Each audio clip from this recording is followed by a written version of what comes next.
কিভাবে দুর্ঘটনা ঘটলো আর সবশেষ কি তথ্য আছে আপনার কাছে? ঘটনাই বলা চলে, অর্থাৎ কুষ্টিয়াতে এই যে বাইপাস সড়কে আমি এখন রয়েছি, ঠিক কুষ্টিয়া স্টোর তেল পাম্পের সামনে। এখানে মুখোমুখি সংঘর্ষ হয়েছে, অর্থাৎ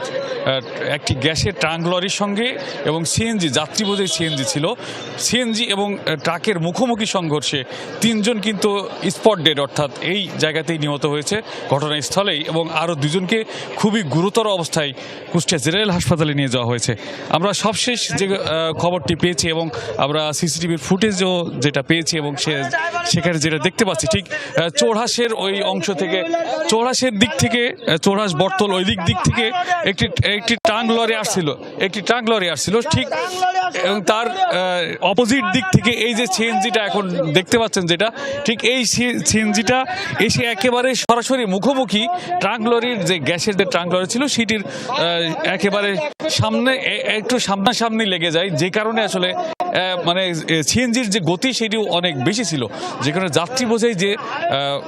সিএনজিটা ছিল এটি ট্রাকের সঙ্গে ধাক্কা লাগার কারণে একেবারে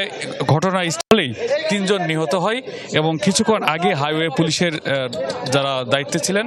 তারা এসেছিলেন, আসার পরে তিনজনের মরদেহ এখান থেকে তারা নিয়ে গেছেন, এবং যে ট্রাকের সঙ্গে, যে ট্রাঙ্ক লরির সঙ্গে যে সংঘর্ষটি হয়েছে সেটিও পুলিশ হেফাজতে নিয়েছেন এবং হাইওয়ে পুলিশ সেটাকে তাদের নিয়ন্ত্রণে নিয়েছে। এবং আরও যে দুজন হাসপাতালে ভর্তি রয়েছে গুরুতর অবস্থায়, আমরা যতদূর জানতে পেরেছি, আসলে এখন পর্যন্ত যতটুকু আমরা শুনতে পাচ্ছি এখানকার স্থানীয়দের মুখ থেকে, যে সেই দুজনের অবস্থাও অনেকটা আশঙ্কাজনক বলেই আমরা কিন্তু জানতে পারছি। পরবর্তীতে হয়তো এই বিষয়টি জানা যাবে যে তাদের অবস্থাটাও কি। এবং আমরা প্রাথমিকভাবে যেটি জানতে পেরেছি, যদিও নিশ্চিত করে না, এই যারা নিহত হয়েছে তাদের বাড়ি পার্শ্ববর্তী এলাকা, অর্থাৎ খাজানগর এলাকাতেই শোনা যাচ্ছে এমন এখন পর্যন্ত, কিন্তু এখনও তাদের পরিচয় নিশ্চিত করা যায়নি। আপনারা দেখতে পাচ্ছেন যে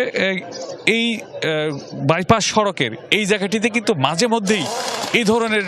দুর্ঘটনা ঘটে থাকে, অর্থাৎ এই জায়গাটি কিন্তু মূলত ট্রাক বা বাসের জন্য উপযোগী, অর্থাৎ বাইরের বা দূরের যেসব পরিবহনগুলো আছে সেই পরিবহনগুলো কিন্তু এই সড়ক দিয়ে যাতায়াত করে, যে কারণে কিন্তু এখানে থ্রি হুইলারগুলো কিন্তু খুবই ঝুঁকিপূর্ণ বলে কিন্তু সাধারণ মানুষও মনে করছেন। ফিরে যাচ্ছে আপনার কাছে।